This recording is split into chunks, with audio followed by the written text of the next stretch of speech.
Yeah, so we proceeded under the assumption that Tommy was still in New York, especially because neighbors had confirmed that they had seen Tommy. And then when the case concluded in 2018, we again wanted to check in to see where Tommy was, because no one had seen him either in that we were aware of, either in Michigan or in Gloversville, New York. And so we hired another private investigator who again could not confirm where Tommy was. During this time, we also were filing numerous records requests with the USDA, Animal Plant Health Inspection Service, as well as the Michigan Department of Agriculture and Rural Development, to get any information we could on any male chimpanzee who was in either state. And through a series of records requests and, quite honestly, luck, we were able to get enough information for us to be able to conclude that Tommy, if he is still alive, is at the DeYoung Family Zoo in Wallace, Michigan. What's been really difficult with this is that the DeYoungs no longer have the chimpanzees on public display. And a lot of the information we got was both from the records that we got from the USDA and court filings from both PETA and the DeYoungs. PETA had sent them a notice of intent to sue. I think it was a claim under the Endangered Species Act related to their keeping of Tommy and Louie, the two chimpanzees, at their facility. And in turn, the DeYoungs sued PETA. And within that, they admitted to having an older male chimpanzee, but they kept referring to him as chimpanzee number 2. In the USDA records that we received, they referred to the older male chimpanzee as Billy. And during the time that they referred to these two chimpanzees, Louie and chimpanzee number 2 and Billy, they only had 2 chimpanzees. And it was after the transfer records that we found that had been filed with the Michigan agency. So our belief is that chimpanzee number 2, or Billy, was in fact Tommy. They subsequently have acquired 6 additional chimpanzees. And so they have 8 chimpanzees now. We've been looking at the USDA inspection reports, and they have maintained 8 chimpanzees total. We don't know if they're breeding them, so there is a possibility that Tommy could have died and another chimpanzee was born, and that's why their numbers have stayed the same. But everything points to Tommy, if he is still alive, being at the DeYoung Family Zoo. Yeah. And I'd just like to add a little perspective here, and bear with me as I read you dates, but with regard to everything Courtney just said. So on July 1st, 2015, the USDA conducted a site inspection at the DeYoung Family Zoo and recorded 1 chimpanzee. A few months later, in September of 2015, the Michigan Department of Agriculture and Rural Development stamped Tommy's transfer papers that Courtney went through. And then a few months later, in November of 2015, the USDA conducted a second site inspection at the DeYoung Family Zoo and recorded 2 chimpanzees. And as Courtney mentioned, all inspections of the Lavery property thereafter revealed no chimpanzee to be living there. So, I mean, it's as close to a guarantee that Tommy was, at least at one point, at the DeYoung Family Zoo. Whether he is still there, whether he's still alive, that's what we're hoping to try and figure out, but cannot confirm at this time. And the DeYoung Family Zoo, it's the roadside zoo in Michigan. They're only open part of the year. They do tiger cub petting. They allow for interaction between animals and visitors.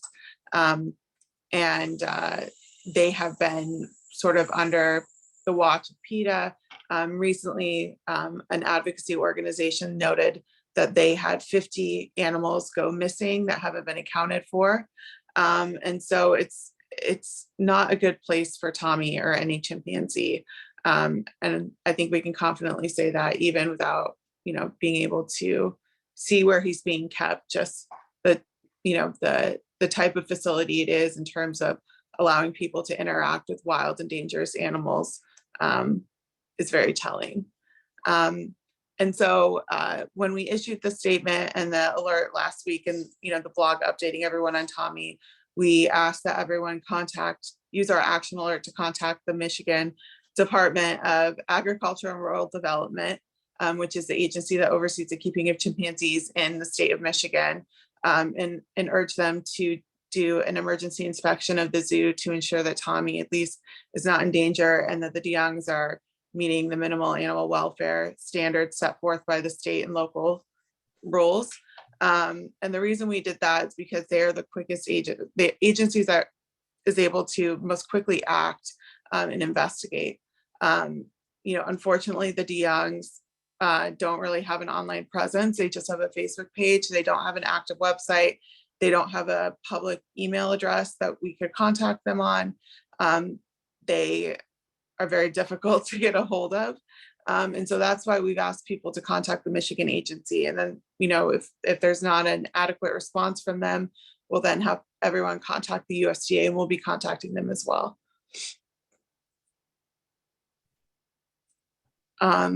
So I think that's it. We really wanted to just open this up to questions for everyone, because we know so many of you have been invested from the beginning in Tommy and Kiko. And we know, the news about Kiko is really devastating. And the news about Tommy is very concerning as well. And so we wanted to be available to answer any questions you may have about Tommy, Kiko, sort of how this could happen and what we're going to do moving forward. So Jake, unless you have anything else to add, I think we can open it up to questions. No, not at this time. Yeah, thank you both. This is Lauren coming again. We have quite a few questions, so I will jump in. The first is, why is this so difficult? How could it possibly be so difficult to track down two chimpanzees? Courtney. You can go. Yeah, I'm going to echo a lot of what Courtney has already said, in that a lot of these governmental agencies that we're reaching out to for information, they don't keep very good records, or records at all for the most part. With the DeYoungs refusing to acknowledge they even received Tommy, that makes things even more complicated. Not to mention, Tommy, unfortunately, is not a microchipped non-human animal. He doesn't have any identifying marks that we would be able to point to in images to confirm that the image was of him. But I think the crux of the issue is the lack of record keeping on behalf of the agencies who profess to be responsible for assuring the well-being of these non-human animals. And like Courtney said, we got pretty lucky with one of our information requests. It just so happened that the dates lined up, as I read earlier, and for all intents and purposes, confirmed that Tommy was at the DeYoung Family Zoo for at least a period of time. But aside from that, it's just unfortunate that the record keeping isn't more proficient. And Jake, real quick, just to follow up, to what do you attribute that flawed record keeping? I'm not sure. It could be a lack of labor at the agency. It could be an apathy at the agency. It could be the individuals who own these non-human animals refusing to provide the necessary information. And so it could be less the governmental agency's fault, more the private owner's fault, but it's really hard to say, being on the outside and having never experienced that work culture from the inside. Thank you. Courtney, did you want to add anything to that, or should I go on to the next question? I guess I could just add, I think one of the problems, at least in terms of getting records, is at least for the USDA, they have a tendency not to keep written records of their inspections or veterinary reports. Anything they do, what they'll do is they'll go in and view a veterinary report or review records and not take any physical notes. So the records that we get back from the agency are merely the inspection reports that are publicly available anyway. So and the motive behind that is unknown, why they're not keeping diligent records. Yeah, I think we could at least say, right, that it's a reflection of their lack of value in the system. Yeah. Okay, thank you. And a related question is someone asked, they thought that chimpanzees were protected under the Endangered Species Act, captive chimpanzees, as of I think it was 2015 that happened. So Why isn't that enough? The Endangered Species Act, it's really limited in terms of what they can protect, listed species from. Generally, you're prohibited from taking a species, and take is a legally defined term, meaning, kill, harass, otherwise harm an endangered species. But the standards set forth by the Animal Welfare Act are so minimal that it's really hard for the ESA to effectively protect those species that are currently held captive in the United States. As we've seen, chimpanzees are still allowed to be treated as rightless things to be exploited, traded, sold, and really do whatever with. And that's why we're fighting for rights. Yeah, and I'll just add, the Endangered Species Act, it works well when it comes to individuals who try and take these non-human animals from their natural habitat. It becomes much more complicated when these non-human animals are born and bred in the States and then sold on the black market. And like Courtney said, there are standards that you have to meet to bring an endangered species action. And it's a hard bar to meet. But the underlying issue is that, like Courtney mentioned, these non-human animals are treated as things and are rightless. And that's the greater issue here. Thank you, Jake. Okay, and that will run throughout, I'm sure, all the answers here, that core problem. The next question, actually, I'll answer really quickly. It comes from Risa, who's on the Zoom now. She asked, do we know what happened to Charlie? Charlie was another chimpanzee in the custody of the Presties, and he died in 2013, just before we filed our lawsuits on behalf of all the chimpanzees in New York State, because Charlie wasn't the only chimpanzee who died in New York as we were preparing our litigation. But so chimpanzee is believed to, Charlie the chimpanzee is believed to have died from heart failure. At least that's what the news reports say. I don't know if that answers your question sufficiently, Risa, but I commend you too for following it all so closely that you remember his name. So thank you for that. Okay, the next question comes from William. He's asked if we have any thoughts on the recent New Yorker article, The Elephant in the Courtroom, and there's a tie-in. Oops, let me let somebody into the waiting room, sorry. There's a tie-in, an important tie-in between Tommy and Kiko's litigation and what's going on in Happy the Elephant's case. And I think Jake might have alluded to it earlier, but maybe we can elaborate on that connection too. So Jake, do you want to share your thoughts on the article first? Sure. I think it kind of comes down to any publicity being good publicity. I liked a lot of aspects of the article in the New Yorker. Of course, there were aspects that I wish had been different, but the author had to present both sides of the story. So that's something I understand. I believe the tie-in that Lauren's referring to is the Fahey concurrence. And that was, Lauren, is that what you're referring to? Yes, that's okay. Right. Want to make sure. So in Tommy and Kiko's case, when we appealed it up to the Court of Appeals in New York, which is the state's highest court, they denied our motion for leave to present the case. And so, that was the end of that. But in a very rare instance, one of the judges issued a separate concurrence in which he kind of, alluded to the necessity for a case like this to eventually be heard by his court. That judge, unfortunately, is no longer on the court, but when we filed our motion for leave to appeal in Happy's case, he was on the court. And so we believe that he was one of two judges who agreed to hear Happy's case. And like I mentioned at the beginning of this talk, a lot of the language that we use in Happy's petition is language that Judge Fahey used in his concurrence. And so hopefully some of that will resonate with his former colleagues on the bench. And yeah, that's the tie-in. And we were really excited about the concurrence when it came down, and we plan to continue to use it as much as we can, whether the cases be in New York or other states. Thanks. And Courtney, do you want to add anything about the New Yorker article or Judge Fahey's opinion or anything there? No.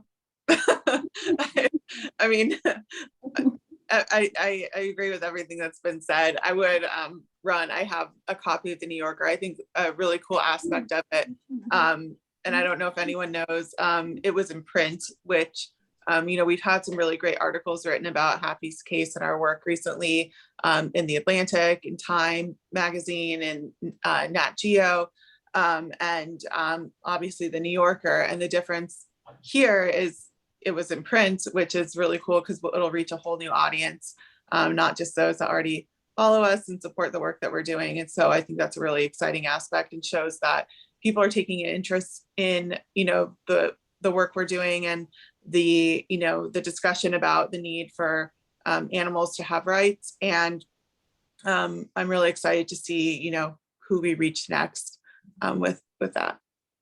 Yeah, likewise.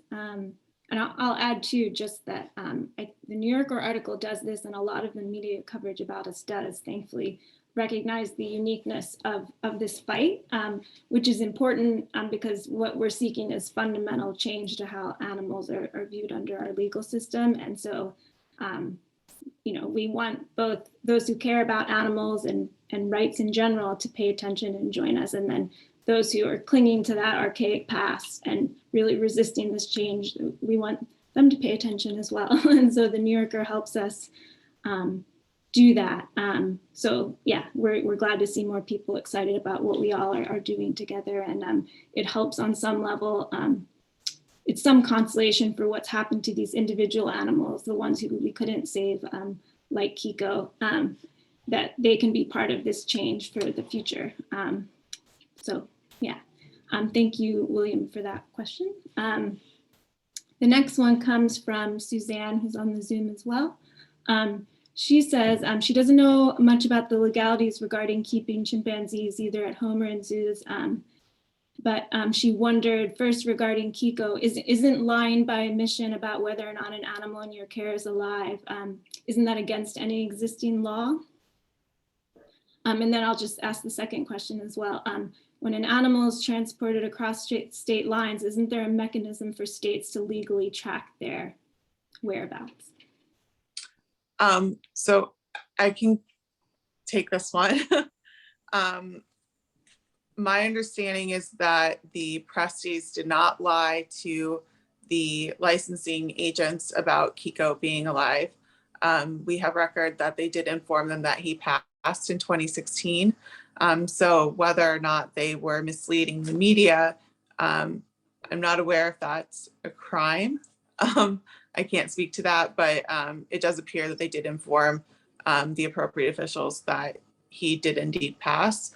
I don't know what else, if they provided the requisite like veterinary reports or anything like that, but with respect to, telling them that he did pass away, it does appear that they did do that. And then about tracking the movement of animals, it depends on the state. So federally, there is no way for us, the USDA doesn't track whether or not, it's not publicly available, and we could submit a FOIA request if we believe that, say, Tommy was, and we did submit a FOIA request, Tommy was moved from one location to another, but they might not have, any records of that. Like I said, oftentimes the agents will just, get a phone call from the exhibitor saying like, oh, we're moving, so-and-so to this location, and that's it. They did their due diligence and notified them, and there's not going to be a written record. And so it's difficult to track it. Some states do require, Michigan's one of them, that the exhibitor, sorry, you might hear like a leaf blower, my gardener's here. But some states like Michigan will require that they be notified if a certain species is relocated. And that's why we have the transfer records from when Tommy was brought in from New York. And we filed requests to see if there were any records showing that any adult chimpanzee was moved from the DeYoung Family Zoo to any facility within another facility within Michigan or outside of the state, and there were no records of that. So that's why we believe Tommy is still, if alive, is still in at the DeYoung Family Zoo. But there is no requirement that there's no sort of like federal or state database about where each chimpanzee is. And there's no requirement for it, so. Great, yeah. Not hard to see how these situations arise given all those gaps. And just to add a question from Linda onto that, can you say more about what are in those inspection reports, or more specifically, do they say anything about the living conditions and their health? Typically, no. The only time they'll talk about the conditions or the living conditions of the species there would be if there was a violation found, and they'll go into detail about what the violation was and what action the exhibitor needs to take to, remedial action they need to take. Typically, it's just an inventory list, so it'll show the species that were there present during the time of the inspection and how many members of each species were there at the time of the inspection, and that's about it. And that's why it's been so difficult with all of our clients. Many of you might know, what we had to go through to find out about Beulah and Karen, the Comerford Zoo elephants who passed away, to just get any information about their passing, any information about Minnie. It's been really difficult because they just do not keep records. Yeah, and I'll just add that sometimes even when there is a violation, the inspector will ask the purveyor of the space to remedy the violation. And when they come back the next time, if they've taken the necessary steps, they don't report it. The only reason we know that this happens is because we've seen reports where an inspector has said he requested that they, change the conditions of a certain space, and the individual did not, and so they were then reported, although it didn't take place when it necessarily should have upon the first inspection. And that perhaps this is stating the obvious, I don't know, but that even if they do address the conditions on some level, it doesn't address the core situation. Like it wouldn't say this elephant or this chimpanzee shouldn't be here at all. Like, what does it take to get to that point? Some egregious violation, right? Or public outcry, or some combination. Right. And oftentimes the inspector shows a lot of deference to those imprisoning the non-human animals. In both Tommy's records, and I'll just speak to the Comerfords, there's oftentimes like there's been an animal welfare complaint, say submitted by someone who visited the facility, or a nonprofit who's investigating something. And so they'll go and do a follow-up inspection based on the animal welfare complaint, and it'll show like we asked, the owner of the zoo if this was happening, and they confirmed that it wasn't. And that's the extent of the investigation. Like there's not really, there's a lot of deference that's given to those that are holding these animals captive. Yeah. Yeah, and sorry to harp on this, but the Comerford Zoo, who was holding our 3 elephant clients in Connecticut, has been cited over 50 times, 50, for Animal Welfare Act violations, and yet they are still operational. So that should go to show how little these governmental agencies really care about the plight of these non-human animals and their suffering. Yeah, and that the system isn't designed, even if there is a single person who cares, there's so many other ways it can get held up. But yeah, okay, I'm gonna keep plowing through the questions and make sure we get to them all. The next question comes from Allison, and it pertains to the DeYoung Family Zoo. If it's true that they have 8 chimpanzees now, are they still not on display? I'm just adding this too, because I'm not sure of the answer. Why aren't they? If we know, I think we know why Tommy isn't, because he was having trouble and they didn't want that to be seen or something. But yeah, Courtney. We don't know. I mean, we can only, I guess, but I don't really think it would be appropriate for us to, just speculate as to why they're not on display. But our understanding is that the chimpanzees are no longer on display to the public. And the, I think they used to, Louis, the younger chimpanzee, they did have available at make available at that time for people. I don't know if people could hold him, but he was viewable to the public and, on exhibit. But as of right now, the chimpanzees there are no longer on exhibit to the public. And the zoo is closed right now. They close, they're open in like the summer and fall, and then maybe in the spring as well, but during the colder months, they're closed. Okay. All right, thank you. A question from Allison that may or may not be related. If they aren't on display, under what sort of license are they being held? It's a exhibitor license through the USDA. That's the license that the DeYoungs have. Yeah, but I guess then that doesn't require actual exhibition of the animal. No, I'm assuming not. I'd have to look into that, but no. Okay, yeah, and I can see how it cuts both ways. It's like we both do not want the animals to be on display for their own well-being, but then no one sees them and you can't see how they're doing. They're in that kind of black hole. Okay, yeah, sorry, some commentary from me there. Okay, thank you. This is a question. Okay, I'm gonna combine a couple questions. One from Risa and one from, I may mispronounce this person's name, Seema.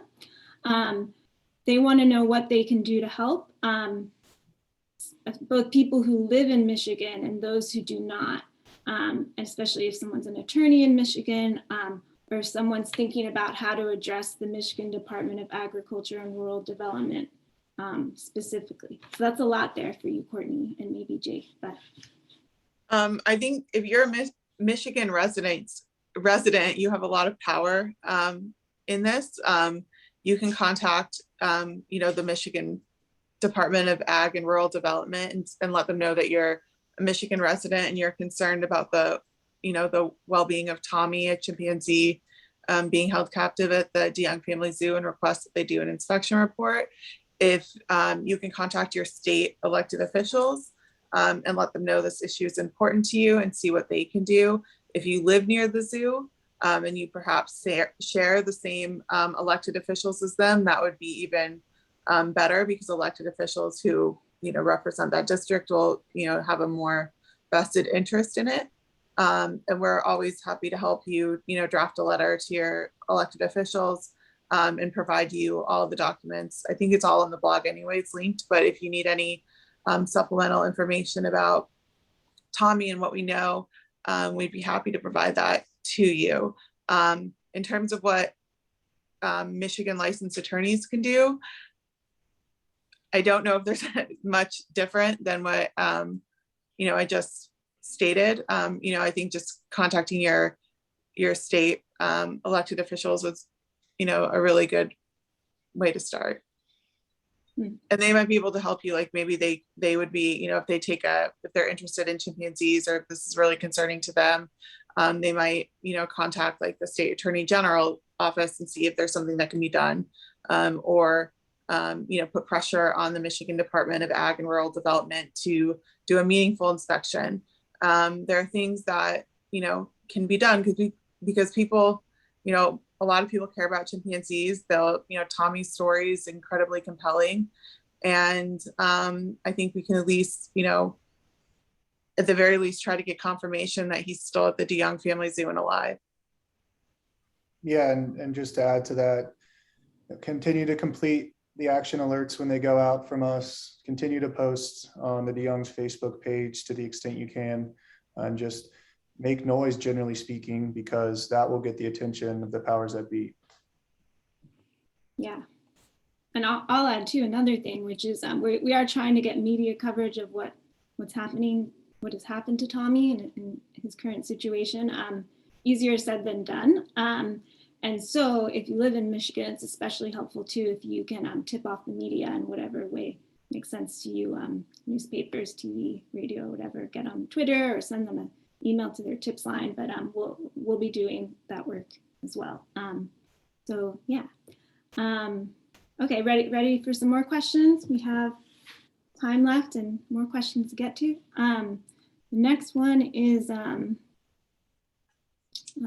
asking about, did PETA move forward with a lawsuit? If so, that may uncover some information. I think there was a PETA lawsuit somewhere in there. Maybe we could speak to that a little bit. And that question comes from Chris on the Zoom. Yeah, there was a lawsuit. I don't know if they submitted a notice of intent to sue, which was required when you sue under the Endangered Species Act. I believe it's either a 30 or 60-day notice to the party that you'll be suing. I don't know if a complaint was ever filed. I think it may have just stopped right at the notice, but I can't. Yeah, PETA sent a notice of their intent to sue, and then the DeYoungs actually filed a complaint against PETA, and that's where we got the information about Tommy not existing, but chimpanzee 2 being the secondary chimpanzee at the DeYoung Family Zoo. And so that was kind of the extent of the legal nature of what PETA was up to. There were a few articles that PETA posted about their intent to sue and then the responding complaint, but it didn't go anywhere after that. Thank you. The next question comes from Bruce, who I know is a longtime supporter of ours, so thank you for this question, Bruce. Does the NhRP have faith in any government agency charged with non-human beings' welfare? Personally, no. I mean, I'm going to be honest, no. Just generally, but there definitely are people that work at agencies that have a vested interest, that do care about animals and do the right thing. I think Nosy, the elephant, who's now at the elephant sanctuary in Tennessee, is a great example of that. She, her captor had been cited, I think, far more times than the common birds for violations of the Animal Welfare Act regarding her, handling and care. Nothing was ever done. And then there was a animal control officer, I believe it was in Alabama, I could be wrong about the state, or Arkansas, it might've been Arkansas, who took initiative. They were pulled off on the libels were pulled off on the side of the road. Nosy was observed, realized something was wrong and took action and confiscated her. And now, that sort of prompted the USDA to finally take action. And, it's a happy ending. And now my dog's gonna bark. And, Nosy is now the elephant sanctuary in Tennessee. So I think that just shows there are people at the agency, at various agencies, that do, take their job seriously and do have the animal's best interests at heart. But I think that the processes that are set up at these agencies tend to benefit those that are exploiting animals. And, it's not to, the purpose isn't to help the animals, it's to help those who are exploiting them. So I don't have faith in any of the agencies in, meaningfully helping protect the animals from harm. Jake, did you want to add anything to that? I'm going to put a question on top of it, which is what do we have faith in then? If not then?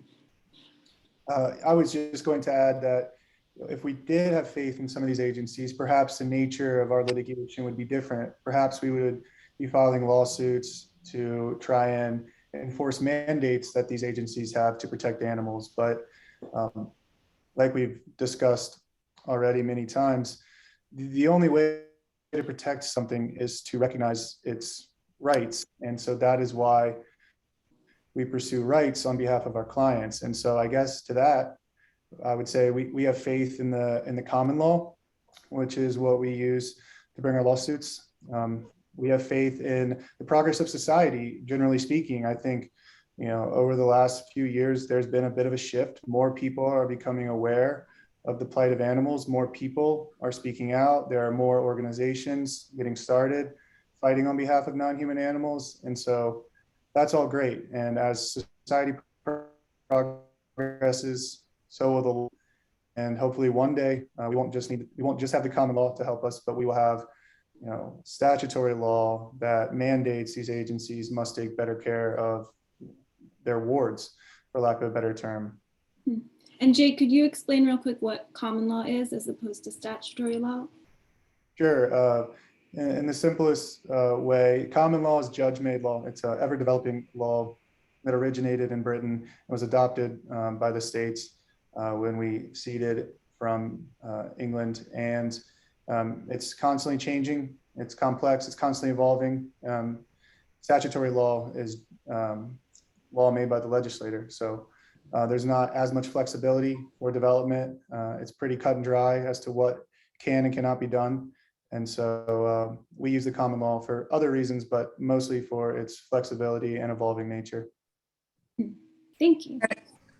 And just to, again, piggyback on what Jake was saying, I think it's also why, we also are working towards legislation, because, elected officials and the courts are the two ways to, most meaningfully and effectively have change made. And so that's why we're working those routes rather than going through the agencies that have proven themselves to be ineffective. Thank you. And I feel like this question is perfectly timed right now, but to go along with what you just said. But let's see. Lisa asks about like the town where Tommy's located, like if it's far from a population center. And I'm kind of merging that with a question from trying to find out who it was. About whether, from Teresa, about whether we're going to do protests or pickets at the DeYoung Zoo. And I mentioned that in the context of what you're just saying, because there's the grassroots part of it. Everyday people making their voices heard. So what say you to that, Courtney? So for protests, I honestly have to do a bit more research on this. I'd have to see, like, obviously we can't protest on private property. So we got to see where the closest, public, road or place that we could effectively do that is. But I definitely think that is a great thing that we can do. And, looking to see, I used to do, again, more research into Wallace, Michigan. I've never been to Michigan, certainly not to Wallace. I've never actually been to anywhere near Michigan. So do a little more research into that. But I think if anyone is from Michigan and or Wallace or nearby and wants to provide some insight on the community and maybe the best way to, engage with people who live there, we're always open to, hearing from locals and, the most effective way to reach others in the area. Yeah. But we definitely will be doing more for Tommy. I think also, hopefully COVID subsides more and more and more so that it is safe for us to hold, in-person protests again, and for us to, really, make some noise for Tommy. Yeah, and Teresa had mentioned in her chat too that how they can help organize one. And so if people are local and want to help in that way, who should they email, or what's the email address? They can email me. I guess the easiest one is just campaigns@nonhumanrights.org. And we can put that in our follow-up email after this. We'll link to that email. And yeah. Okay, great. Thank you. And we have a couple more questions and maybe about 10 minutes left. Before I go on to the next question, Jake and Courtney, was there anything else you wanted to say on this? Okay. Another question from Bruce has to do with, Jake had mentioned earlier the term black market. And Bruce was asking whether the United Nations Office on Drugs and Crime has any awareness of chimpanzee issues or any jurisdiction there, and do we share information with that entity? And I don't know anything about it myself, but.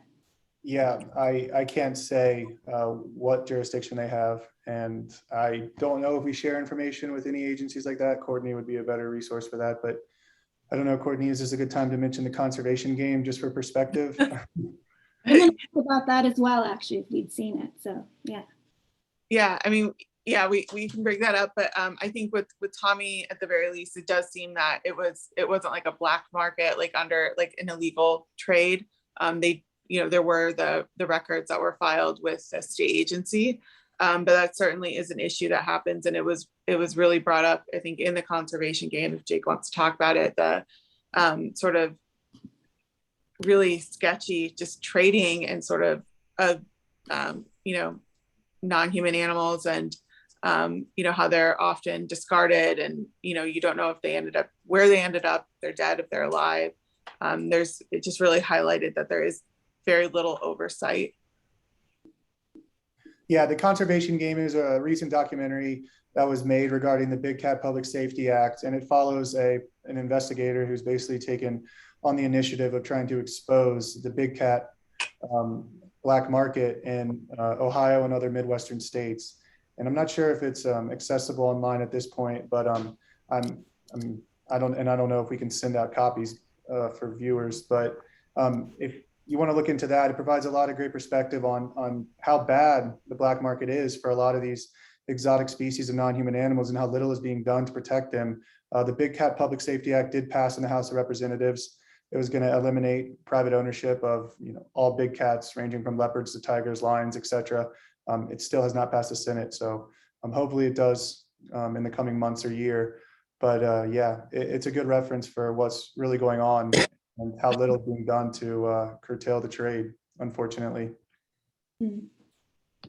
And Jill, who's a longtime supporter of ours in Connecticut, who has done a tremendous amount, if people don't know, to help the animals imprisoned at the Cumberford Zoo, confirms that it is streaming and available for viewing. So oh, great, great. Yeah. That's called the conservation game, just so everybody has that. Yeah. Yeah, when I was watching it, I was just waiting for like the Cumberford Zoo someone from there to show up, but I didn't see anyone. We can only hope that there would have been a documentary on that whole. One day. Yeah. Okay. Let me see here. All right.